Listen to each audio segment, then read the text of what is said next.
Good morning, ladies and gentlemen, and welcome to Living with S. I am Sharon Mundia, and today we are at Park Inn by Radisson.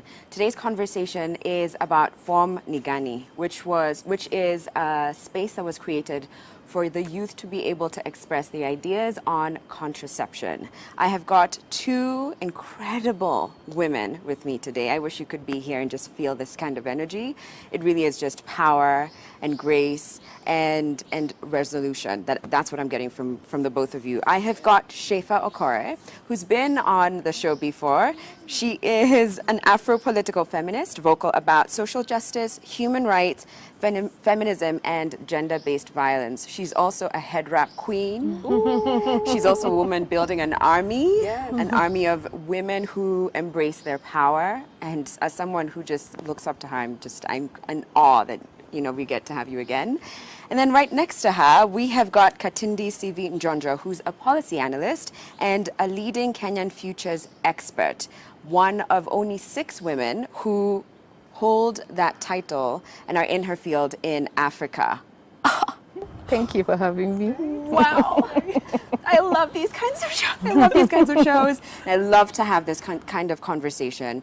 But before we start, could you explain what does a futures expert do, Katindi? For people who may not be aware.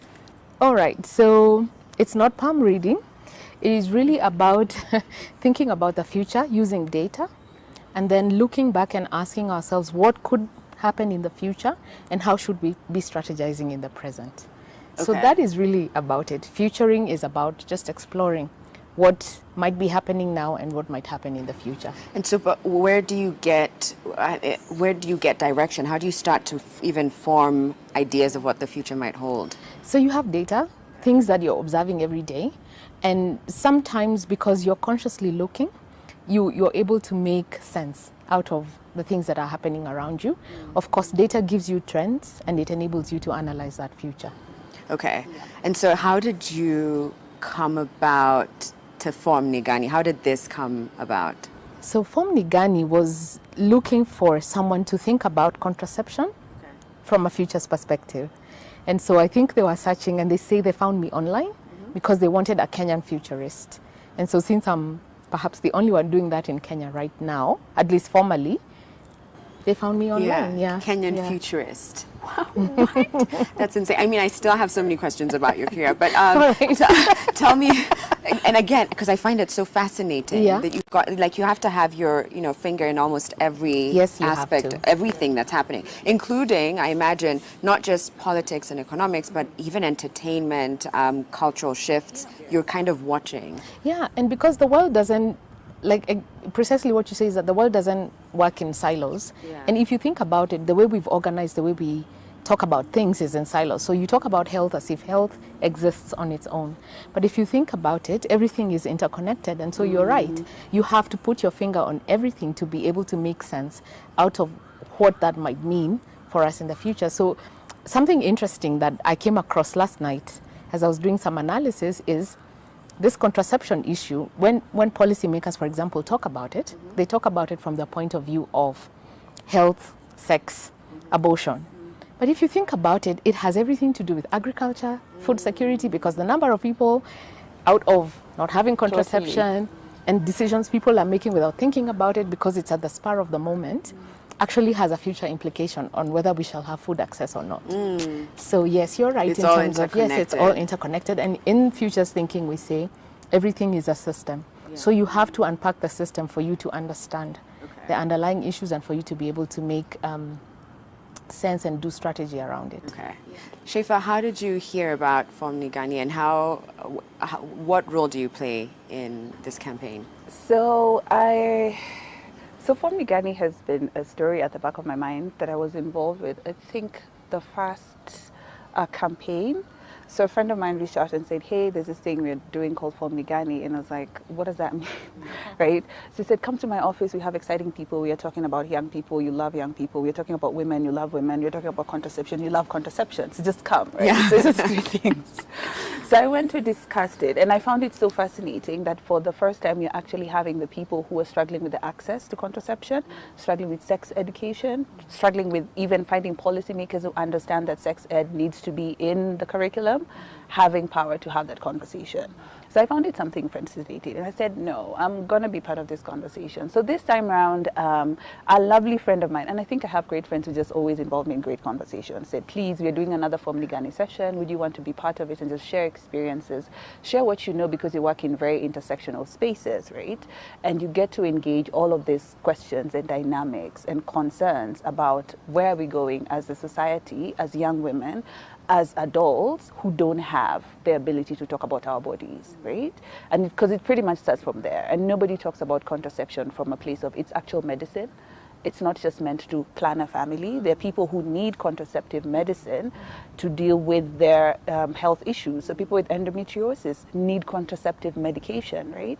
So unpacking all of those things, unpacking stigma around it, unpacking the lack of involvement, the lack of investment, and the fact that young people who need this the most are the ones who are told, please just shut up and pray about your body. Like, let's just talk to Jesus about what's going on with you. And, you know, if you get pregnant, we are so sorry, you're a bad person. Yeah. If you have a child, then we are even sorrier because now you have to raise this person in shame, right? So then come and have a conversation. And I think that's where I come into Form Nigani and trying to understand what they've been trying to do, which has now led to this beautiful report of talking about capturing mainly voices of young people around very many issues of contraception. Yeah. Okay. And what is the intention? What is the motivation behind this campaign? Yeah. So for the second phase, this report is mainly looking at engaging policymakers beyond today. Because when, like she says, a lot of conversations around contraception, and I think if you watch the ICPD conference closely, there's a lot of misunderstanding about, everybody thinks you're behind the scenes advancing abortion or advancing many other taboo things that we shouldn't be actually talking about in policy. And so the approach to this report was saying, okay, fine, let's look at contraception from a systemic perspective. Let's look at it in the Kenyan context and in the context of young people. Let's look at it in the context of the future and where this could be taking us. And let's ask ourselves, beyond the bedroom decisions that people make, the policy space is an important space to talk about contraception. So how do we make this possible without having to navigate all those muddy waters? And even then give a method, if you like, to the madness, so that we make headway in terms of contraception. Because if you think about policy, do you see any county allocating even 1% to contraception? No, because there are many other priorities. And yet, perhaps this is where you need to invest in for you to make sense of future savings, for you to make sense of future development. Yeah, so the idea was to just try and make sense out of that, but also put this into the policy, make this a conversation central to policy making. Yeah. Because that is always the gap between the people having the conversation, or the people who have the need, and the people who are supposed to make the need happen, or bridging the gap. Because policymakers just think, we're going to write or draft a beautiful report, and then we'll tell them, the people who have the need, that we have heard you, these are our recommendations, we'll work on this, but nothing happens. But here you are in a country that's rapidly growing. A majority of the population is women, and young women below the age of 35. These are sexually active young people, right? And they're not going to have sex by themselves. And even if it's just about sex, can we talk about sex in a healthy way? Because many of us are taught about sex from a place of, it is a shameful thing, it is a sin, you're gonna die. Like someone like me, I was told I was gonna die, right? What? Yeah. But that's besides the point. That was it? That was your sex talk? Yeah, you were going to die. Don't do it. And you believed it? I did. Oh my goodness. Because this is somebody who brought you into the world, and probably they're closer to God than you are. Did you ask, like, how did I come? How come you didn't die? No, because I wasn't conceived through sex by then. I was magically bought in a supermarket. These are the things that you were taught in Kenya, right? Oh, gosh. So then you grow up and you're navigating a human body, right? And you're navigating spaces where other human bodies exist, and you have no information. So people don't understand consent. Even as we talk about consent now, women don't even understand the complications that come with even just having your menstrual cycle, right? And menstruation being a conversation we should have under sex education. So people think, oh my God, Shafer is talking about sex education. She just wants more young people to have sex. I actually do, but I want them to have it in a healthier way. I want them to be something they're choosing from a place of information. I want it to be something that they're safer doing. I want them to be something that they're doing respectfully and with grace and with respect to the person they're having it with. And these are things we can't talk about in a vacuum, right? We need policymakers to understand these are realities. When you talk about consent, you talk about menstrual health. women are the ones told about menstruation, and you're not taught about it fully. You're told your body, there'll be blood, right? You will deal with the blood, then we move on. Men are not taught about it, even though men get to engage women more than women engage their bodies. It doesn't make sense, right? You're not taught about any illnesses or any infections you may have. You're not taught. Nobody teaches you. So you don't even understand what a healthy relationship with your body is. How will someone else will, right? You don't understand a healthy relationship with another person. So we are out here talking about rape and rape culture. So unpacking sex education is beyond just the sex, right? It's beyond just the act of sex. It's so many other things that young people need to be taught. It's contraception, it's safe abortions, it's understanding consent, it's menstrual health, it is rape and rape culture, it is sexual violence, it is gender violence, it's emotional violence, it's financial violence. Do people understand that these things actually exist, right? It's actually quite interesting she brings those perspectives, because I have a 5-year-old and a 3-year-old. And we had a talk the other day in school about sex education. And trust me, you're thinking, my children are all of 3 and 5. How can I be having this conversation? But of course, they came home and started asking about kissing. And I'm thinking, no way, I cannot be discussing this at this age. But just to demonstrate how important this is, you know, when the coach was talking to us about it, the misconception is that it's about penetration. But really, it's about boundaries. It's about teaching those little children about what is intimacy, what is relationship, what is love, because those are the things that are precursors to the actual sex act. And so it's way, like we're saying, it's a system, it's way more than what people want to make it to be. And that's the purpose of this report, to give that systemic perspective. But also in terms of policy, if you think about the way contraceptive is structured in Kenya, it has been, first of all, seen as a donor project. 99% of funding on contraception is donor funded. And so that policy perspective, again, completely gets lost because it's somebody else's problem. Or even just the fact that it's all these things that we don't want to talk about. Right, you know? and we call taboo. Yeah. So you obviously had a lot of input from the youth, and I love that it's not just, let's tell you guys what to do, but really even just asking. So now that you've had, I know you've had think tanks, what are the ideas around contraception? What are their thoughts? What do the youth want around contraception? Around contraception. So the first thing, you see, contraception is actually structured again as a family planning issue. What that means is then that it has to be happening in the context of family, and family defined as marriage, mom and dad, and for purposes of, you already have children, so you're either spacing them or stopping them. And truth be told, the world has moved on, and the reality of the country now and the world now is that young people are having sex out of marriage at younger ages and without the proper information that they need. So young people, the reality about what we call family planning is that young people need access, but they're not getting access because when they go to hospitals, they're asked, why do you want contraception? And you're so young, you're not married, and so forth. And so it is important. Young people are saying, look, we have a need here. And this need is important to us to prevent diseases. It's important to us to be able to plan our families and our lives not to be bogged down by unwanted pregnancies. And we're not ascribing to these values. So in a sense, it's to have a conversation about what does this mean for them? And how can we engage them at a point of view where we are able to be fair to that reality. So young people are saying, involve us in this conversation, allow us to make decisions and choices for ourselves.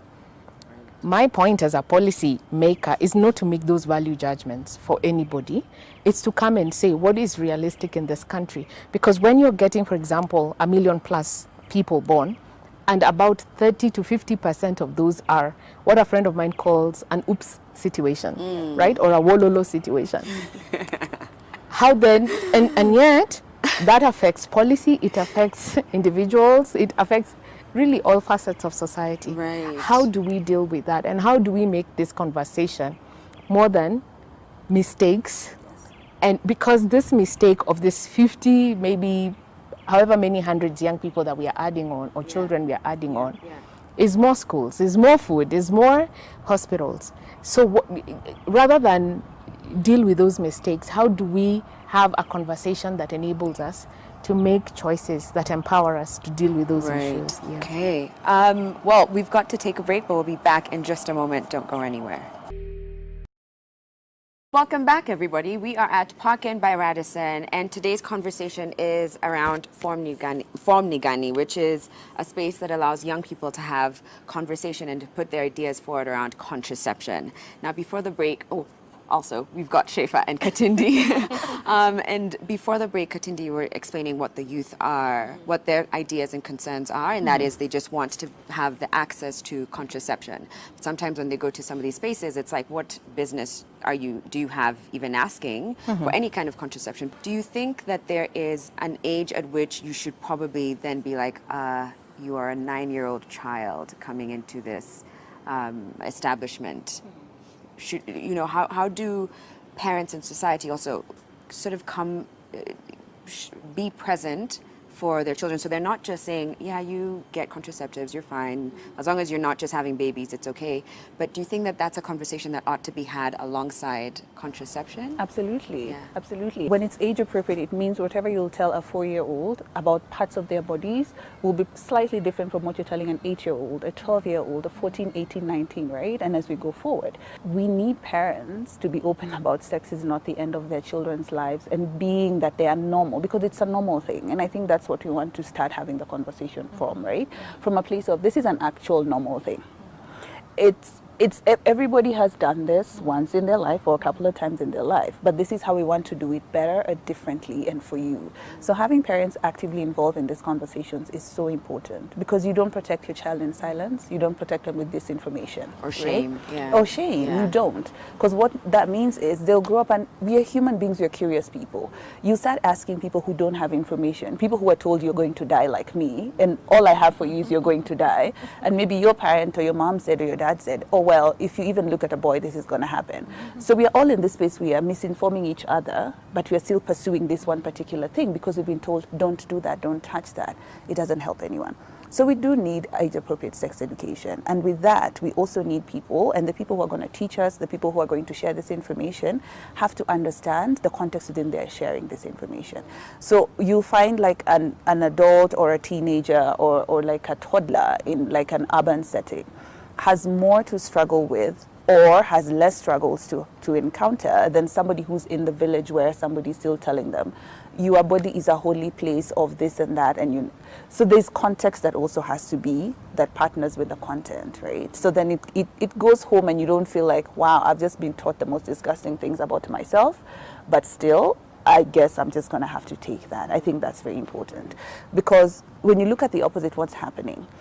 Kenya has the highest number of people, and by people here I mean, because I don't mean that it's just women or young girls who carry out unsafe abortions, because abortions require 2 people.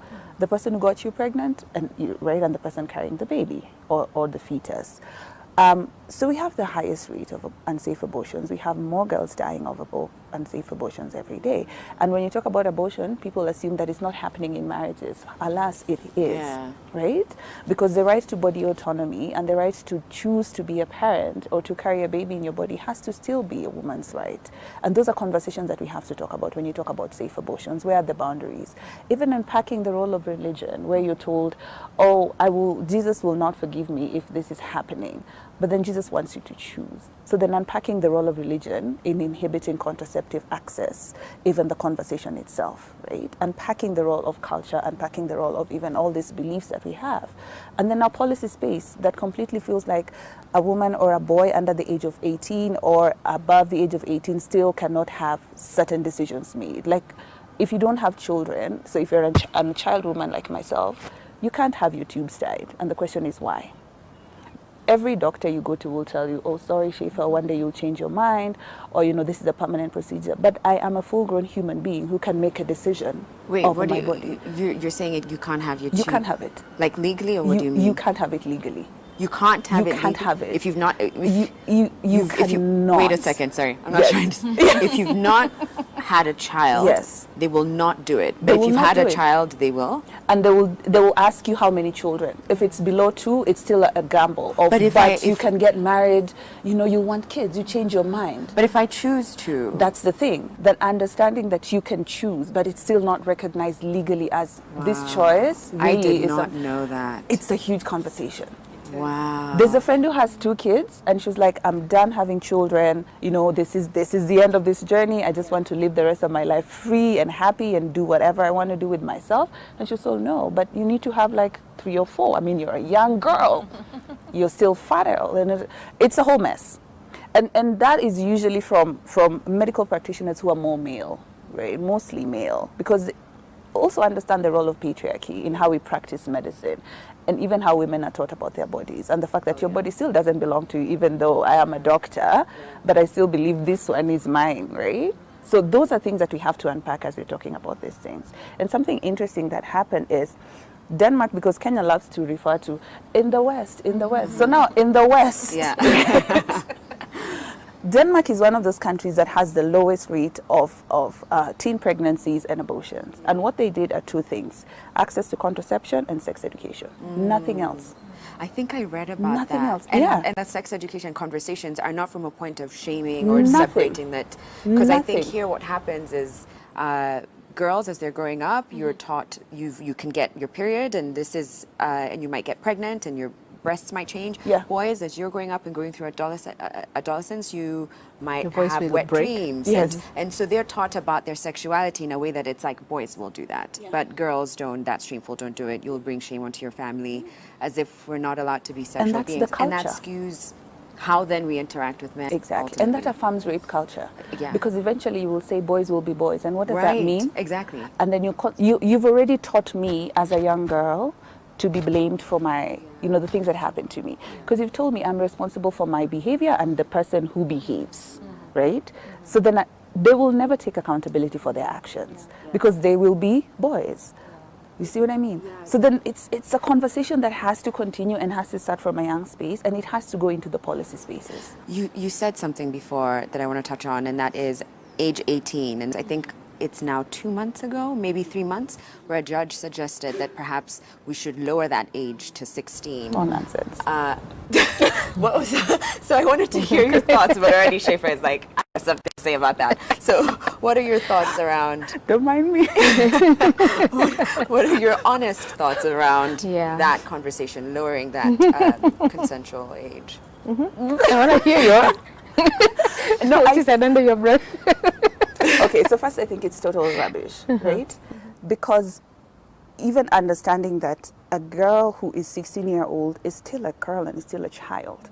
But then girls are, because we believe this nonsense things of girls grow faster than boys, so then we can make girls more responsible and get boys off the hook faster. Listen, the thing you're teaching the girl, you can teach the boy. But we're not teaching the same to every other person, right? So we're teaching one particular person. Then because the girl has very visible features of growing up, she's automatically seen as this thing that is, you can prey upon. And it now becomes a responsibility to be safe. You're not responsible for your security, right? It's a choice that someone makes to either endanger your life in public or not. So when you talk about, okay, let's lower the age of consent to 16, it infuriates me because you are allowing adult men to prey on children. That's what you're saying. You're exposing now 16-year-olds. Now you want to lower the age of exposure to predators to now 16.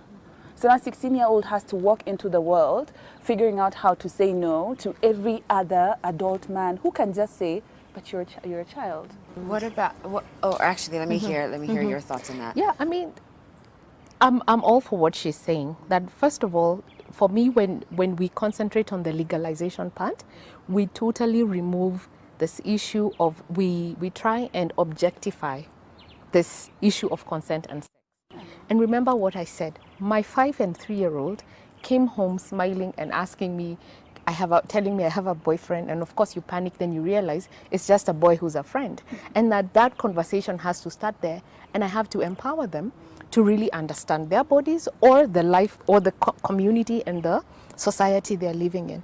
And so when we concentrate first of all on the legalization, we miss the point. And that's why I keep saying it cannot be the role of even a judge to say, it is you as a parent and with your child, what are your values about and guiding this child to understand that, of course, policy is there to guide us and everything. And I agree with you that a child has no business making that decision, but that child can make that empowered decision when I, as a parent, have played my role in empowering this child to be able to understand that this is how life works, and these are the choices I can make for myself, and these are the reasons why.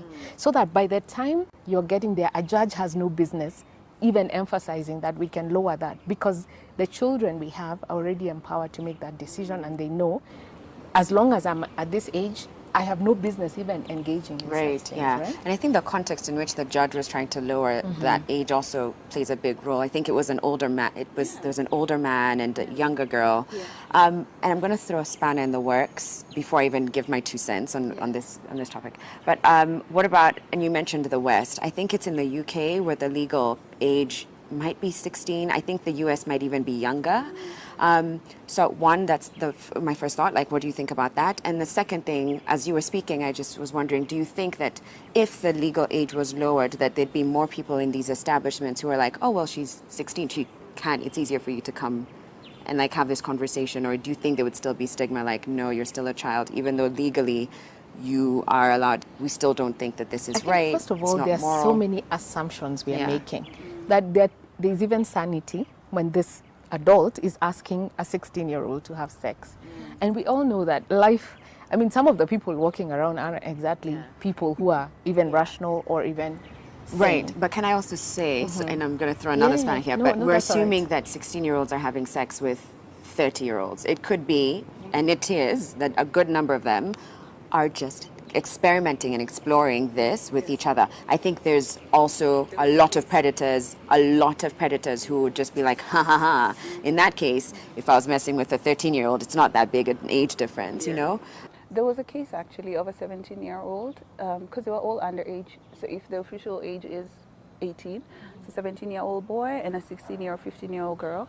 And I remember the parents of the girl, because he got her pregnant, and the parents of the girl were of course furious, and they said, no, you go to jail, right? And everybody was engaging in this conversation from a place of, oh, he's also a child, and he also didn't know what he was doing. Like, both of them didn't know what they were doing. But then there are laws around this. Like, there's a Romeo and Juliet law, which talks about underage kids, right, having sex, and who becomes responsible for any outcome. And it becomes a person who's older, right? That is always the person. Even if you're the girl and you went after a boy who was younger, then you become responsible. But you see, we are that society where we don't want to do the right thing. We always want to find ways around manipulating things we've already manipulated. So it's a struggle of having people to do the right thing and protect children from predators. And I'm not even talking about this from a place of just girls are preyed on. Even boys are preyed on, right? But because of the stigma around a boy being preyed on, we will never hear those cases. But I've dealt with the sodomy case of a 9-year-old boy who was being raped by his uncle, right? And the mother couldn't press charges. She would take him in and out of Nairobi Women's. That's where he would be treated. She wanted it to be a private thing, which I respected. But then I was like, this is not going to end unless you actually take action. This is an adult man. This is a baby boy. He's 9. He was so disillusioned, he couldn't even stand next to men. Even in school, he couldn't play with any other boy. He would be in the corner, he was isolated. He was going through all of these things. But because the stigma is more than dealing with this case, we'd rather move the boy to another school. We're like, let's take him to another school. Maybe he'll make new friends. Maybe his friends will... Then he gets raped again. Then we move to another estate. The uncle still finds him. Like, he was such a serial rapist, right? And that was what he was doing. So you can imagine, when you're talking about these things, there are already laws in place. We just don't want to follow them. But also, I think, we make a mistake when we make it about sex, because there are many other things at play here. So why, for example, why do younger people feel the need to outdo each other in terms of who has had the most, you know, and there are many underlying factors that are not being addressed or talked about, so that we are not just looking at just the issue of sex or who slept with who, but asking ourselves, what is the level of maybe instability at home that is causing this rise in this need for young people? What is the commercial space and the advertising space doing to people's perspectives about sex, and how do we interconnect these things? So, and even discussing what is it that we want as a society. And I know, I mean, we are different people wanting different things, but what is really the core of what we want as a society, and how do we collectively address that? Yeah, we've got to take a break, but before that, I just also have to say that I think it should be 18. I was just curious to hear what your thoughts are. And I think you should wait as long as you can, because sex comes with a lot of responsibilities and emotional, physical consequences. Like, things change, whether you realize it or not, and whether it looks fun or cool or not. And so the longer and make sure that you're really in the right headspace, I think the better. But great, so we're going to take that break and we'll be back in a moment.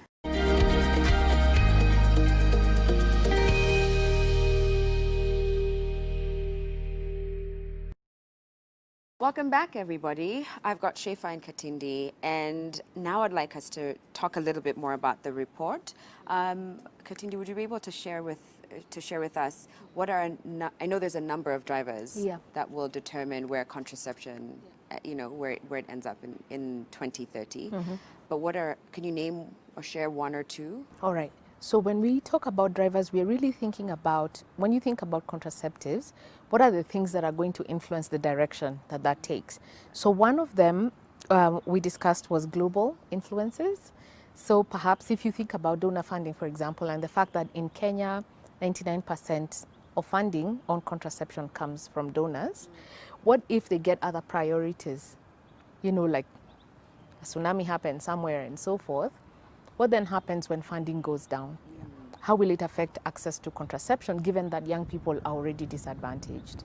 The second one was really the health system and the whole health infrastructure. And I think Okore touched on that very well when she talked about, you know, how do, for example, doctors perceive access to contraceptions for young people? What advice are you given, or do you even have adequate information? Are there even stocks in hospitals where they're supposed to be, and so forth? And then another one was around the market forces. So issues of pricing, issues of can young people afford some of these contraceptives that are in the market? And to what extent does that curtail access, not just to young people, but even married people who would actually like to be able to plan their families. So those are some of the drivers that are going to be determining how this will pan out in the future. Right. Yeah. Actually, when you said about access and, you know, price, I do remember in uni choosing to go on contraceptives because I had the worst cramps and I would end up missing 2 to 3 days in school. And a friend of mine was like, why don't you just do something, like just go on the pill, it will help. And I remember thinking, my first thought was like, I can't afford it. My budget was already so tight. Yeah. But luckily the university had that, and that completely changed how I was able to learn. It had nothing to do with whether I was sexually active, but it completely changed my experience. So for you, it was medicine. It was medicine, because I could, don't understand. I could not go to, I'd be vomiting literally in the toilet the whole time, missing 2 to 3, and that's a lot. I mean, I'd feel like I'd fall back, and sometimes teachers were like, again? It's a lot, you know, and the male teachers especially. So, so I know that there are a number of scenarios. There's a number of ways that this can pan out in the next 10 years, pretty much. So what are the different scenarios, starting maybe with privatization? So in the privatization scenario, this is where we centralize the role of markets and the fact that markets really, market forces work out for profit, and it really is never about the benefit of the people. So if you think about it naturally, then that means people cannot afford the commodities, and the commodities are only accessible to those who can pay for them. So essentially you're talking about a very high inequality, and given that majority of the people are on this other side of not the so wealthy, it then means that a population would probably rise quite high, and all those development issues we are talking about, if we don't think about that through the lens of the number of people we are going to be having to take care of, then you have a problem in the future. Yeah. Yeah. You can't plan for anything, and I think that's also one thing that comes out very strongly in that scenario, that you cannot plan adequately or properly for the growth of a country without knowing that your population is expected to rise in this number of numbers, like, right, for lack of a better word, within next X number of years. Even security, you can't plan. Because you're able to only secure, because now Kenya has like one police officer to 100,000 people. That's the staffing. Wait a second. Yeah, I read somewhere the staffing is so low. Like you have one cop for like 100,000 people, so it means this is the person who's supposed to take care of all of us, right? That's why cops were saying we are so understaffed, right? What? 100, we should be taken care of, like we should protect, with 100,000 people, it's okay, we've got you, we'll protect you. Right? Like, exactly. And those are the things that when you talk about population, people forget to talk about how nuanced population is, right? And how it touches into every single thing. So if you have police officers who cannot adequately protect everybody whom they need to, they're understaffed, they're underpaid, they're undertaken. There's a lot of underness when it comes to police officers, and the fact that people don't even see their role, right? You can't even plan, leave alone even food, water.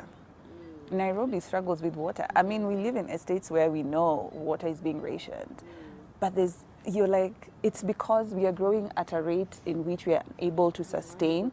Nobody's talking about it. Nobody wants to invest in population, and everybody's just like, oh, it's just like that. Nairobi water is a struggle, but why is it? Right, because you don't actually stop to think, like, where does this start? Exactly. Yeah. Exactly. And you see, the unfortunate thing about this conversation is the misconstruction that you're telling people.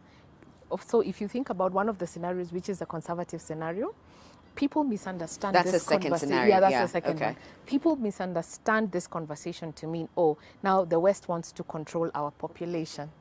But the truth is, we need to have a discussion about how many children can anybody take care of?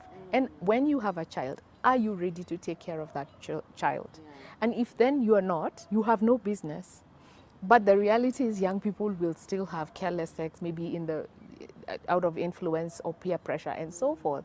So how do you make sure you have a good balance so that you have a responsible society where the government is not having to take my role as a parent and educate my child, because I planned for the children I was going to have, and I was going to be able to take care of them.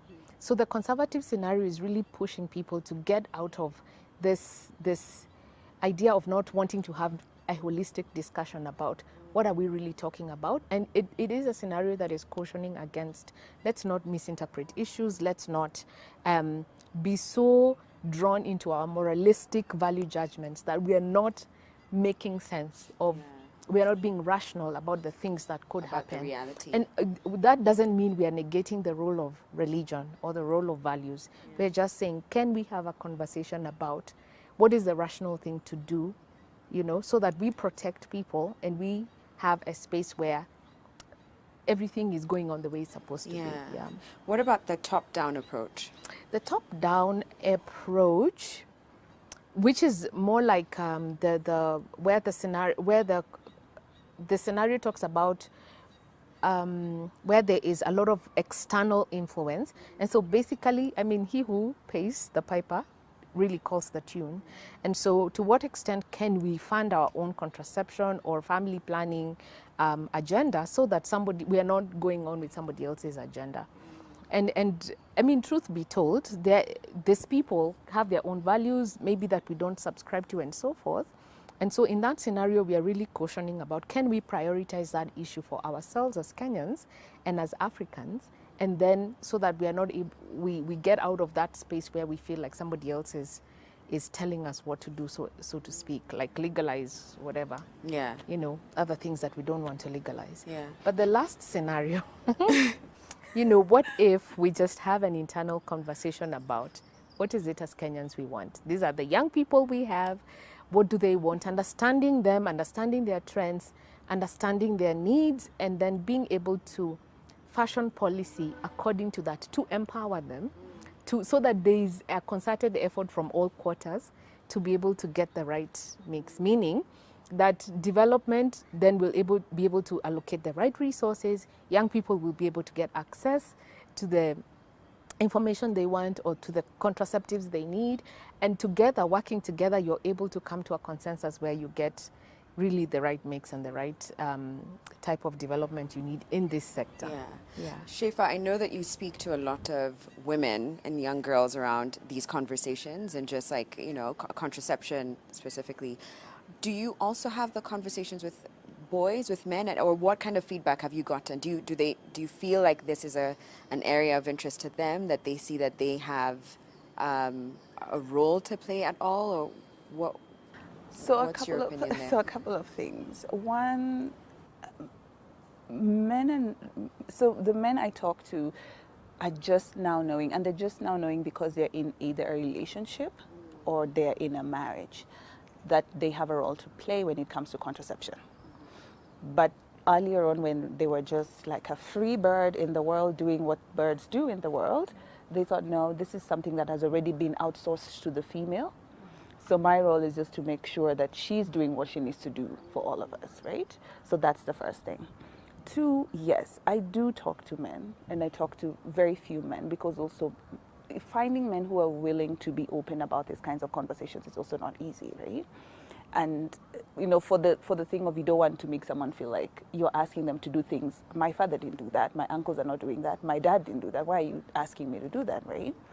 So the ones who are open to having these kinds of conversations on contraception and their responsibilities as men are people who are now starting to say, okay, one, we are all engaged in this. We are all in this together, right? What do I have to do to make this easier on the other person? And finding those kinds of people is not easy, right? So the person whom I benchmark on is always my brother. He's like my lab rat. He's the person I test everything on, right? Because he has no escape. He just has to be a better man. If you're related to Shefa, I don't expect anything less. You don't have a choice. You just have to be a better man, right? So then we have conversations about not just his responsibility, but his understanding of his own body, first and foremost, so that he understands why he needs to even engage in a conversation of contraception, right? And understanding that, first of all, when men walk into a conversation of contraception, because he told me, but you know, I don't really think I needed to talk about contraception because I don't have feelings, right? And that's the thing of knowing that pretty much contraception is a thing that we are supposed to start feeling or gravitating towards.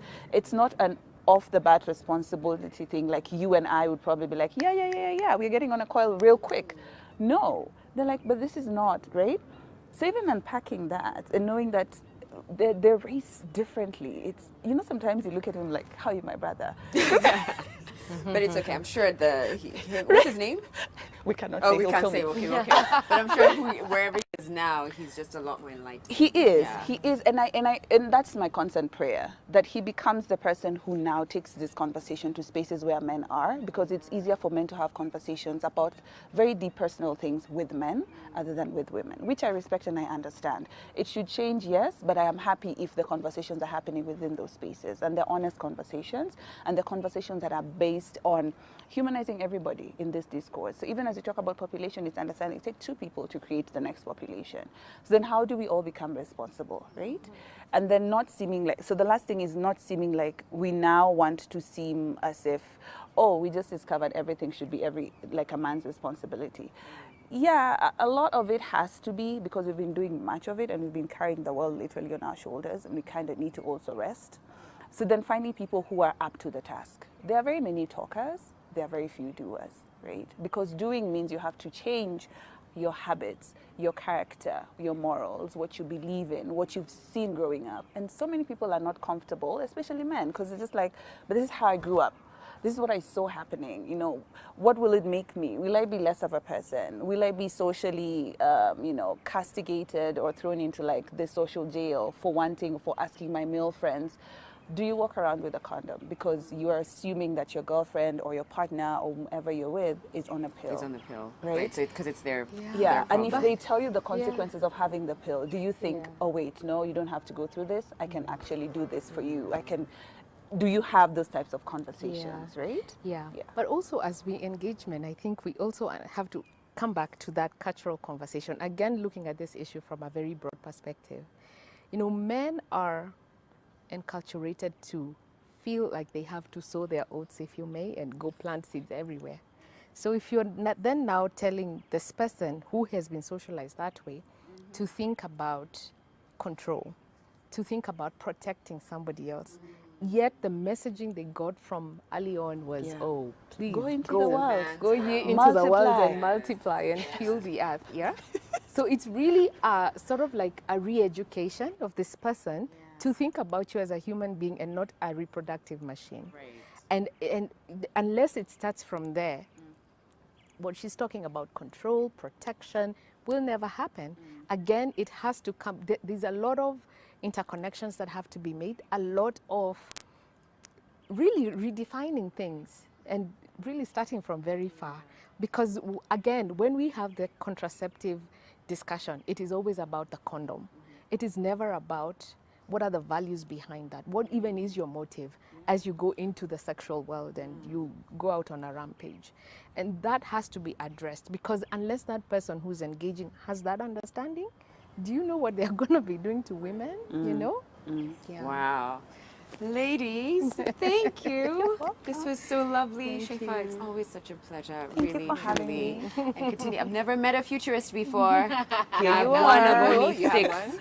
We can women in future this, plan your- on this your life, you know? continent, which is, yeah. Oh my gosh, do you really do that?